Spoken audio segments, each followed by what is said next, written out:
Cold calling. It's the one thing that intimidates many new freight brokers, but it doesn't have to be that way. If you just know how to handle a cold call and what questions to ask, you are way more prepared than the typical novice freight broker. And that's exactly what we're here to talk about today.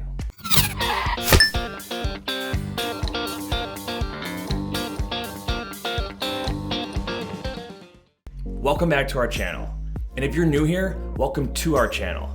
I'm Nate Cross with Freight 360. And in this week's video, we'll be going over some questions that you can ask when cold calling shippers. If you're new to our channel, please don't forget to like this video, subscribe to our channel, and hit that little notification icon to make sure that you stay up to date on all of our latest content. Don't be scripted.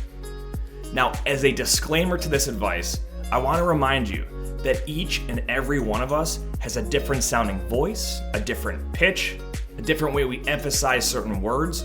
We just talk differently. This is exactly why I think that scripts can make you sound robotic. They take our natural way of speaking and it forces it into something that's not. For this exact same reason, put your own spin on the questions that we're going to cover in this video.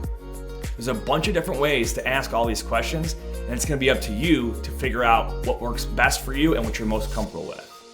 So play around with these, figure out what sounds the most natural, and have fun fine-tuning your cold calling questions. All right, the first question I want to cover is, what lanes are you shipping right now? It's super important to understand what lanes a shipper is currently operating in. You're going to be the one that needs to find trucks for them, so you need to understand how easy or how tough it can be to secure a truck in that specific lane.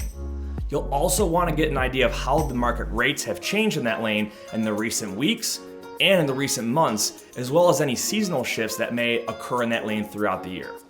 Now, in addition to that lane, make sure that you can clarify what equipment type and take it a step further. See if there's any other equipment types that are a possible option. For example, if you're working on 20-foot shipments, can they be set up as a partial on a dry van? Could they run as LTL? Can they go on a straight truck or a box truck? Asking these questions shows that you're thinking creatively for that shipper and not just trying to get their business. Next question, what's the biggest challenge you're facing right now?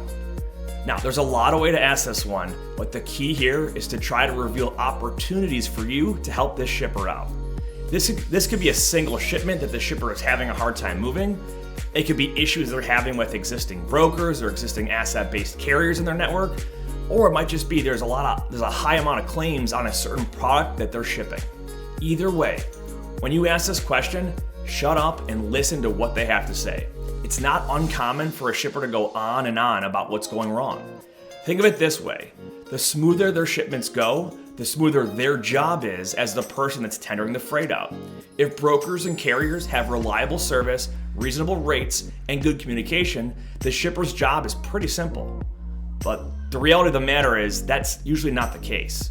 There's usually something that needs to be tweaked. Sometimes it's the rates, sometimes it's just on-time pickups and on-time deliveries, and sometimes it's just they just can't find a truck on a Friday afternoon regardless of whatever price they're offering.